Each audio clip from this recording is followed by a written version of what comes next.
Mesdames, Messieurs, peuple congolais, je vous informe que l'état d'esprit du tyran, Denis Sassou Nguesso, n'est pas au beau fixe. Et d'après les sources, il serait devenu de plus en plus craintif, fébrile, paranoïaque et insomniaque. Je répète, Denis Sassou Nguesso devient de plus en plus craintif, fébrile, paranoïaque et insomniaque. Et alors pourquoi? De mon point de vue, c'est pour 5 raisons. La première raison est liée à la mort de Justin Lekunju, qui, d'après ses proches, avait dit que si je meurs aujourd'hui à midi, Sassou Nguesso meurt à 13h. Donc, vous savez ce qui se passe chez l'Mboshi, où opération Mbata Yamolili, et avec ce qui se passe là-bas, l'esprit de Justin Lekunju, qui a tout donné à Sassou Nguesso, et celui-ci l'avait empoisonné depuis des années. Il venait de mourir l'année dernière, exactement au mois de novembre, c'est ça. Et donc cette affaire-là, elle est mystique. Donc Sassou Nguesso craint qu'un Mboshi puisse rendre justice à cette affaire-là. Ok? C'est entre Mboshi. Ils ont des codes, mais Sassou a trahi ses codes. Et donc, on ne sait pas. La deuxième raison pour laquelle le dictateur Denis Sassou Nguesso devient de plus en plus craintif, fébrile, paranoïaque et insomniaque est liée à l'affaire Guy Brice Parfait Kolela. Vous savez qu'il a assassiné Guy Brice Parfait Kolela le 20 mars dernier. Et cette affaire est liée au présidentiel de 2021 et aussi aux législatives qu'il prépare pour 2022. Exactement, paraît-on au mois de juillet. Il a son agenda. Et le peuple aussi a son agenda. Lui, il a son destin. Le peuple congolais aussi a son destin. On en a vu. Chez Roch Kaboré au Burkina Faso, il avait son agenda. Mais vous voyez comment quand c'est arrivé, c'est arrivé. Vous avez vu par exemple Elephant Ibeka aussi au Mali. Et n'oublions pas Alpha Condé en Guinée-Conakry. Et peut-être ceux qui arrivent, les dictateurs, ils ont leur agenda tranquillement. Après, ouf, c'est fini. Donc, il y a l'affaire Guy Brice Parfait Kolela. Elle n'est pas encore terminée. Et donc, cette affaire-là, qui est devenue une affaire France-Afrique et Sassou Nguesso, mais pour le peuple congolais, mais c'est l'affaire dans l'affaire. Et donc, on ne peut pas être tranquille avec cette affaire-là. Parce que cette affaire-là, c'est l'affaire la plus commentée. Là, ça montrait le visage criminel de Denis Sassou Nguesso et de sa France-Afrique. Et donc là, c'est pas bon, c'est pas bon. Donc il est grillé et démasqué. Il va encore continuer à être grillé.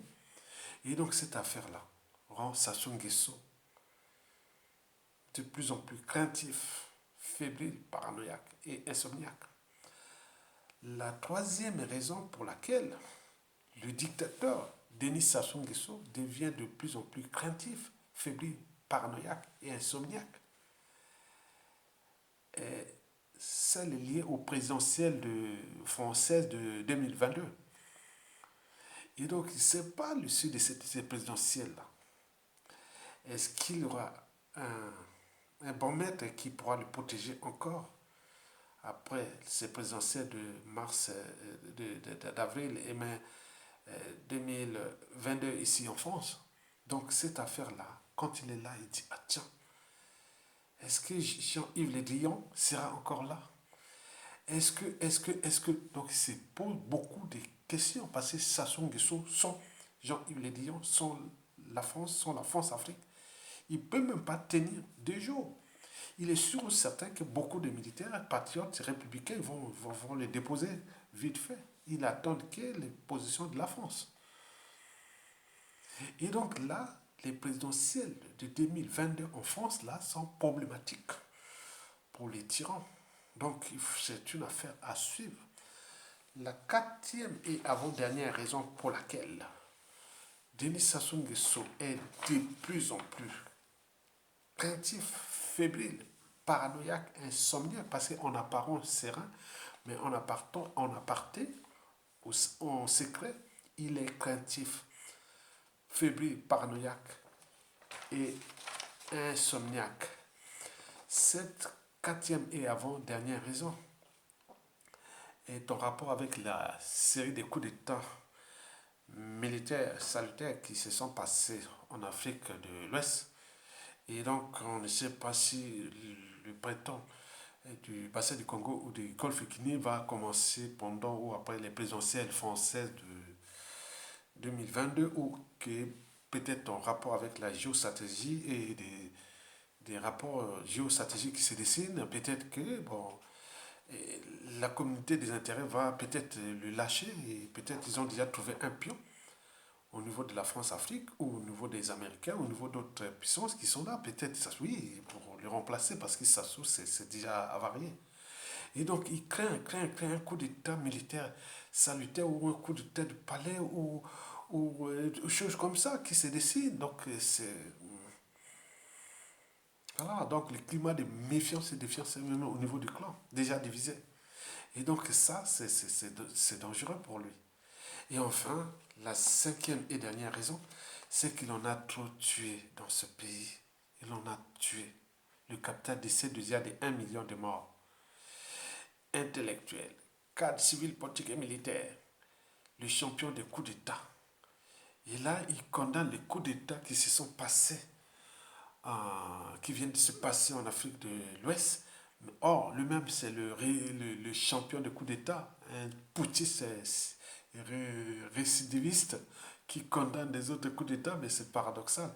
Mais il a tué, il a tout tué, il continue à tuer, il a tué. Il a brisé des millions de vies, il a surendetté pour rien un riche pays, qu'il a ruiné et détruit et fracassé. Mais au niveau de la population, c'est le nombre de morts. Donc il a peur, il a la peur de la rançon de la gloire, c'est-à-dire l'humiliation. Et n'oublions pas la rançon de ses crimes, c'est-à-dire la justice, quelle qu'elle soit, comment elle va être, on ne sait pas.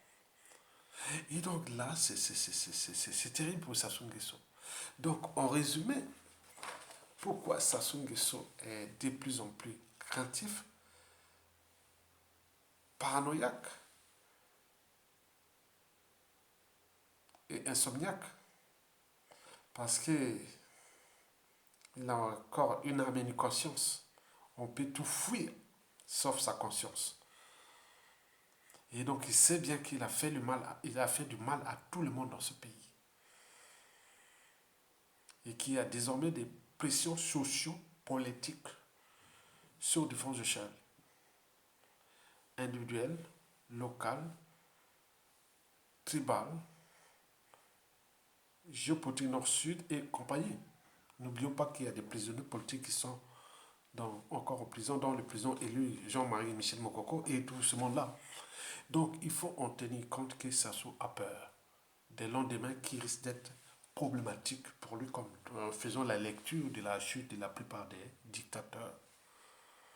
Parce qu'aux yeux de l'opinion nationale et surtout internationale, disons noire, africaine, on ne peut pas l'accepter, on ne peut pas accepter que quelqu'un qui est venu tuer des millions de Noirs, d'Africains, puisse mourir au pouvoir et enterrer avec les honneurs. Certainement pas. Donc il sait très bien que ça va se terminer très mal. Et il doit peut-être payer la rançon de ses crimes pour sauver son clan, sa... Oui, son clan surtout, parce que la tribu n'a rien à voir. Les Mboshi n'ont rien à voir. La responsabilité n'est pas appartenance. C'est individuel. Mais là, au niveau du clan, ils en ont quand même abusé de ce pays. Et donc, il faut en tenir compte de cette affaire-là, qui va se terminer certainement très mal pour Sassou Nguesso. Mais pas pour le clan, ni pour la tribu ou autre, ou le nord, ou le sud, ou autre, parce qu'il n'aura pas chasse à l'homme. Il n'y aura pas mort d'homme. Mais justice sera rendue. C'est ça, dans la paix. Et donc là, il faut s'en tenir compte et nous allons vers la convergence des luttes. Et quand on sait un peu de réunir les Congolais, on voit que la mayonnaise est en train de prendre au niveau civil, politique et militaire. Et Sassou a peur. A peur. Donc, individuellement et collectivement, tout le monde a désormais l'idée dans la tête qu'il faut les dégager pour sauver les vies. Même au niveau du clan, au niveau de tout le monde. Et donc, je vous appelle à partager la vidéo pour que le plus grand nombre d'entre nous soient déjà au courant de l'état d'esprit du dictateur. Parce que quand les idées pénètrent les masses et les peuples deviennent confiants. Quand ils sont confiants, ils deviennent puissants, donc invincibles, tant au niveau civil que militaire. Donc, nous sommes là en train de préparer, en train de mettre en action le processus conduisant à la chute du plus grand dictateur de tous les temps d'Afrique. D'après les sources, d'après l'opinion africaine et autres, Sassou est le plus grand dictateur d'Afrique noire encore en activité, le plus grand criminel d'Afrique encore en liberté, encore au pouvoir, vous imaginez.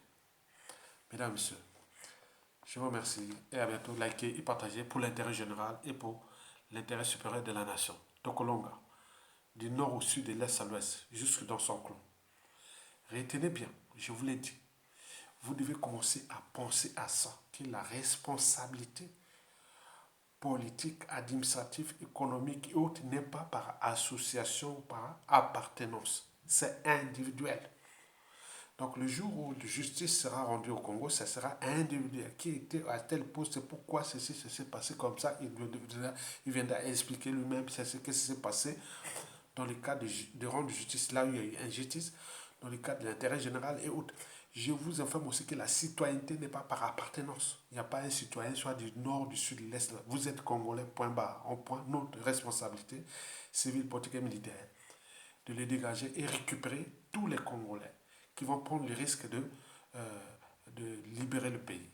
Et c'est ça que vous devez nous accompagner dans cette dynamique. Tokolonga, merci beaucoup. À bientôt.